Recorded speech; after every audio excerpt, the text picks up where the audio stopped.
Okay, we're going to look at some transformations of exponential functions and just a little bit of a refresher about what exponential functions can do and look like. We've got some models here, two models in fact. This one's a plot of the world's population over the years, and we can see that that's got that characteristic exponential shape. It's not perfect, but it's pretty close. You could put an exponential function through that and it would come close to many of those points there. Interesting, around the year 1800 we see that things really started to kick up there, and it's perhaps due to things like medical technology coming of age, medical science, industrial revolution, and certain other things. So that's interesting. The next one is of a cup of coffee cooling after it's had boiling water added to it, and that's that one's related to what's called Newton's law of cooling, after Sir Isaac Newton.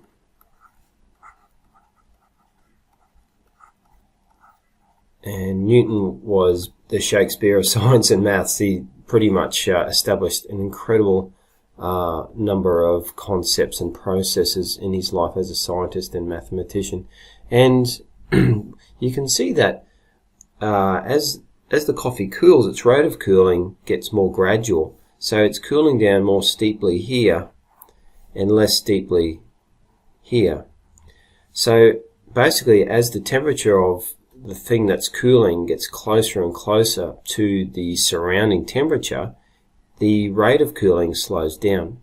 So when it's at 95 degrees, and let's say the room is at 18 degrees, 95 and 18 are some way apart.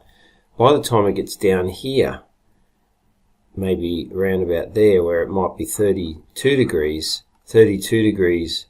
versus 18 degrees is not so far apart, and then the cooling rate backs off a bit. So that's an exponential function too. That's a decay one, whereas the other one, that's a decay one. The other one, looking back at that one, that's an exponential growth situation, and that's an exponential decay example.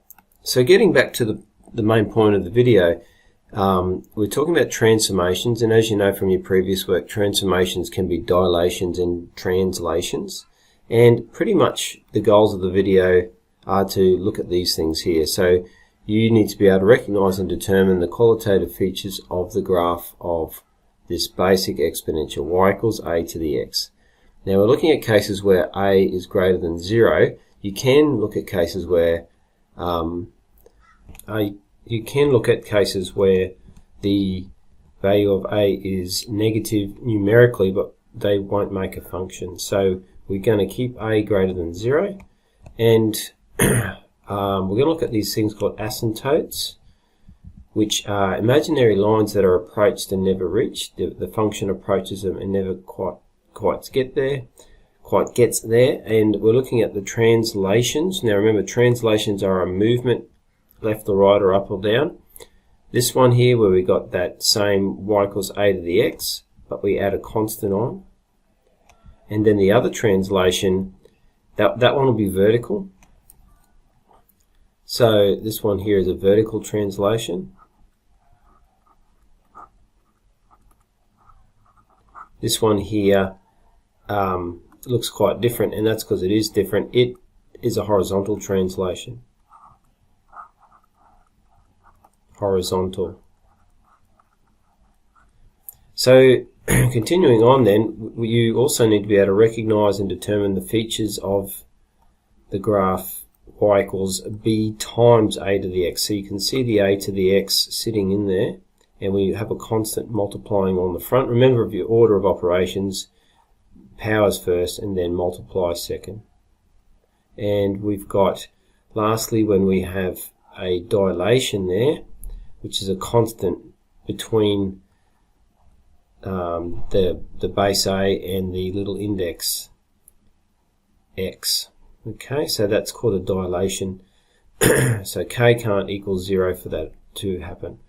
So in general, this is the general form. We're not going to look at all of these. By the end of year 12 you will have, but we are going to look basically at some of those, and you can see from above which ones we're going to look at. So you can see the base of A is there, and we can work through the list from above. If we look at that one there, that's represented down here by a capital A. And then, see this one, this here has got all of them together. That's what looks so complicated. But we can look at them one at a time. And then we've got this K here, which is actually represented by a capital B there. Okay, now these, by the way, these ones here, these affect the shape of the graph, where the top ones there in the first point affect the position because they're translations. These ones affect the shape. Okay, they'll stretch it in certain ways. And we've got that plus C there is the same as that C there, which is handy. And this plus constant B there is the same as this capital D there. So it's the same idea, just that depending on whose source you read, they just use different symbols. Okay, and it's no accident that this A is lowercase because it's the base. It's not really the same as those uppercase letters. Now all of these cause transformations, and these things are all called parameters. They're not variables, even though we can set them to different numbers. We then keep them the same as x and y change. So they're not the same as variables. And parameters help us work out the transformations on a function. So what we're looking at is basically, you're not necessarily going to get all four together. That would be quite difficult at this stage, but you might get a few together. And the idea is to use that the transformations are used to analyze the graph and also do sketching by hand. So the key features are the basic shape, which is affected by A and B. So you can see capital A and B there. As we said, they affect the shape, as I just mentioned. The horizontal asymptote. The horizontal asymptote is the same as the value of D. And I'll be showing you that. The y-intercept, which varies. It's 1 for a basic exponential function, but if the thing has been translated, it will deviate from 1. Sometimes, in order to, this is sometimes. Sometimes we need one other significant point to be able to sketch it. That doesn't happen all the time. Sometimes we have enough information without one additional point. Occasionally we look at the domain and the range. That's only going to be sometimes. It's more to do with what you'll look at next year in year 12. Okay, so we've basically got a graph of y equals 2. You can see in green there y equals 2 to the power x, and it's got that exponential shape. The next one is a special transcendental number. It's an irrational number called e. It's around about 2.7, and you can see that, oh yeah, it's the same, but it goes up a bit steeper. And there we go. And well, maybe 3 to the x, 3 is bigger than 2.7, so maybe it'll go up steeper again. And it does. And 10 to the x should go up steeper again. So as we increase the base, the rate of climb is larger. What about one where a is less than 1 but greater than 0? Because we said that a has to be positive. What about if it's less than 1 but greater than 0? Let's try 0.5. So I've entered in y equals 0.5x, so the base is between 0 and 1. By the way, I'm not bothering with 1 because 1 to any power is just 1. It'll lead a straight line. But 0.5, look, it's decaying. Why is that? Well, the reason why is that it's the same as y equals a half x, or half to the power x. I should say that properly.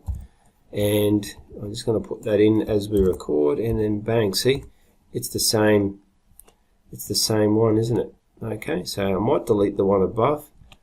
Now why does that do that? Well, basically, if you have a look at that, a half is 2 to the power negative 1. So 2 to the power negative 1, close the brackets, close the brackets, and that one, and then raise that to the power x. You'll see that it's going to be the same line. Okay, and look, so what that is that it's also the same as, if you think about your index laws, y to the 2 to the power negative x. Whoops, y to the, try again, y to the negative x. Okay, so that is the same as that, which is the same as the black one. Alright, so you can see that they're all the same thing. The black one, the red one, and the blue one are all the same. Okay, so what that does is it gives it a negative index. So what we just saw was this. Okay, and so in general, if we have y is 1 over, let's use a letter we haven't used yet, y is 1 over m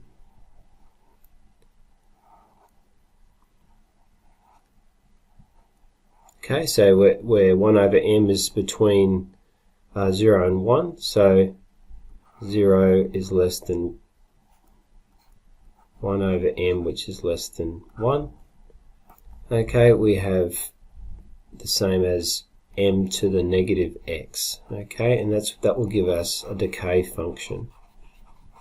So you can see that by putting in an a value, which is between 0 and 1, it's the same as having a negative k for the kx, or I should say it was a b back on the previous page, wasn't it? So we used the capital B there. So it's like having a fractional value of the base is like having a negative b. This is where we're going to stop part A of the video, and part B will be about using these transformations to sketch them, and we're going to solve a simple equation graphically.